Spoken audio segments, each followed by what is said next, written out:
warahmatullahi wabarakatuh. Halo, perkenalkan nama saya Tina Fitriani, mahasiswa Institut Agama Islam Tasikmalaya, Prodi PAI tingkat 3 semester 5. Di sini saya akan membuat video simulasi mengajar atau micro teaching untuk memenuhi tugas UTS strategi pembelajaran yang diampu oleh Bapak dosen Dr. Ade Zainal Mutakin MAG. Di sini saya akan melakukan video simulasi mengajar dengan menggunakan model pembelajaran secara langsung dan menggunakan metode demonstrasi. Semoga video ini bisa memenuhi tugas mata kuliah strategi pembelajaran saya. Baik, selamat menyaksikan. Assalamualaikum warahmatullahi wabarakatuh. Apa kabar semuanya? Alhamdulillah. Alhamdulillah, semoga hari ini semuanya sehat ya. Alhamdulillah, minggu kemarin kita sudah belajar fikih dengan tema Toharoh. Nah, hari ini juga kita masih belajar tentang fikih dengan tema Toharoh, yaitu bersuci. Nah, bersuci tidak lepas dari air, betul? Tapi ternyata tidak semua air bisa dipakai untuk bersuci. Hari ini kita akan melihat perbedaan macam-macam air dalam fikih. Yuk kita mulai dengan membaca bismillah bersama-sama. Bismillahirrahmanirrahim. Nah, sebelum kita mulai, kita lihat dulu slide yuk. Nah baik, sekarang kita masuk pada inti materi. Dalam fikih, air dibagi menjadi 3 kategori. Yang pertama, air suci yang menyucikan. Lalu yang kedua, air suci tidak menyucikan. Dan yang ketiga adalah air mutanajis. Pembagian ini penting karena menentukan apakah air ini boleh dipakai untuk bersuci atau tidak. Nah, yang pertama adalah air suci yang menyucikan. Ini adalah air yang sifat aslinya, warna, bau, dan rasanya masih tetap seperti awal. Air ini turun dari langit atau berasal dari bumi. Contohnya air hujan, air laut, air danau, air es, air embun. Nah, selama sifat airnya tidak berubah karena sesuatu yang membuatnya tidak suci, maka air ini boleh dipakai untuk berwudu dan mandi wajib. Selanjutnya, air bisa mengalami perubahan tetapi tetap suci dan tetap menyucikan. Perubahan ini disebabkan oleh hal-hal yang tidak menghilangkan kesuciannya.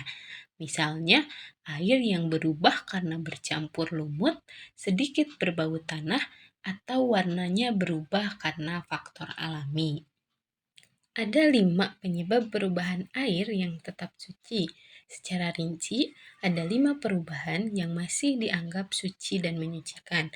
Yang pertama, berubah karena lama berada di tempat atau karena sesuatu yang tumbuh di dalamnya, seperti ikan dan lumut.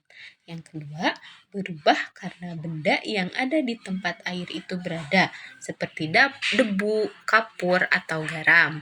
Nah, yang ketiga, berubah karena hal-hal yang sulit dihindari, misalnya daun atau ranting yang jatuh.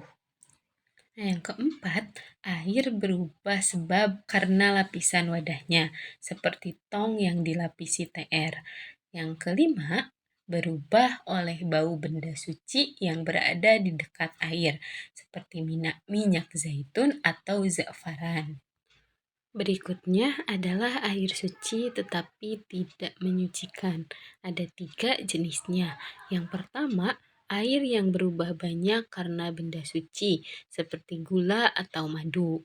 Yang kedua, air mustakmal, yaitu air sedikit yang sudah dipakai untuk menghilangkan hadas atau najis. Dan yang ketiga, air hasil perasan tanaman, seperti air mawar atau air kelapa. Nah, air-air ini termasuk air suci, tetapi tidak bisa dipakai untuk berwudu ataupun mandi wajib. Yang terakhir, ada air mutanajis, yaitu air yang terkena najis. Ada 2 keadaannya. Yang pertama, air yang kejatuhan najis yang dapat merubah salah satu sifat air, yaitu bau, warna, atau rasanya. Jika air berubah sifatnya karena najis, maka otomatis air itu tidak boleh dipakai, mau sedikit ataupun banyak. Yang kedua, air sedikit yang kejatuhan najis. Meskipun najis tersebut tidak dapat merubah atau sifat air, tetapi jika airnya sedikit lalu terkena najis, maka air itu tetap mutanajis meskipun tidak berubah sifatnya. Nah, inilah jenis air yang benar-benar tidak boleh digunakan untuk bersuci. Nah, sekarang yuk kita lihat perbedaan atau contoh-contoh dari air-air yang tadi disebutkan. Nah, di sini kita sudah ada beberapa contoh jenis-jenis air. Nah, wadah yang pertama, wadah yang ini adalah air sumur. Masih bersih, masih jernih, tidak berubah warna, bau, ataupun rasanya. Maka air ini adalah air suci yang menyucikan dan boleh digunakan untuk berwudu. Lalu selanjutnya, di sini ada air teh.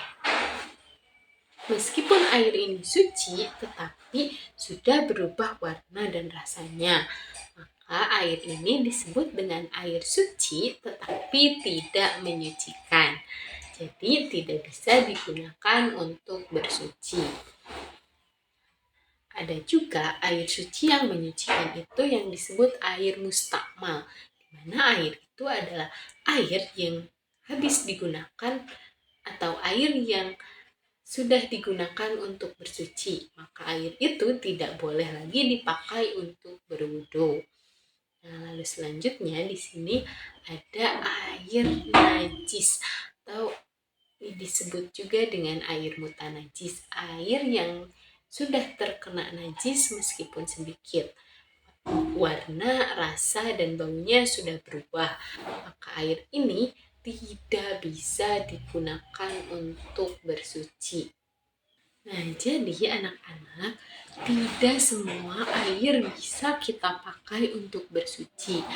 Hanya air suci yang menyucikan sajalah yang boleh dipakai untuk berwudu dan mandi wajib.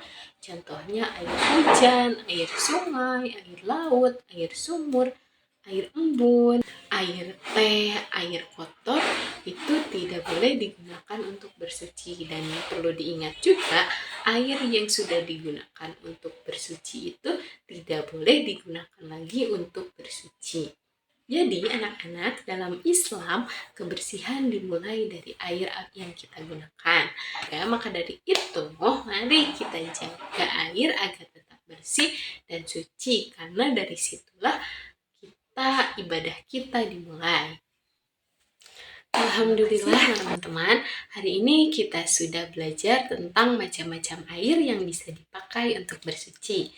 Sebelum kita tutup, yuk tes cepat dulu. Nah, saya tunjukin contoh air dan kalian jawab dengan cepat ya. Yang pertama, air hujan. Apakah air hujan bisa dipakai untuk bersuci atau tidak? Ya, benar. Bisa ya, air hujan bisa, karena air hujan itu air murni yang langsung turun dari langit. Lalu air teh, apakah air teh bisa atau tidak? Tidak, tentu saja, karena air teh itu bukan air suci yang menyucikan. Lalu selanjutnya air sumur, apakah air sumur bisa digunakan untuk bersuci? Ya, benar, bisa. Tentu saja air sumur bisa dipakai untuk bersuci. Selanjutnya, air bekas mencuci tangan. Apakah air bekas mencuci tangan itu boleh digunakan untuk bersuci? Ya, tidak boleh. Hebat teman-teman, akhirnya kalian sudah pintar membedakan mana air yang boleh digunakan untuk bersuci dan mana air yang tidak boleh digunakan untuk bersuci. Jadi, hari ini kita belajar bahwa untuk berwudu, untuk bersuci, kita harus pakai air suci yang menyucikan. Terima kasih sudah mengikuti pembelajaran hari ini. Terima kasih sudah belajar bareng hari ini. Tetap jaga kebersihan, karena kebersihan sebagian dari iman. Sampai ketemu di pertemuan selanjutnya. Wassalamualaikum warahmatullahi wabarakatuh.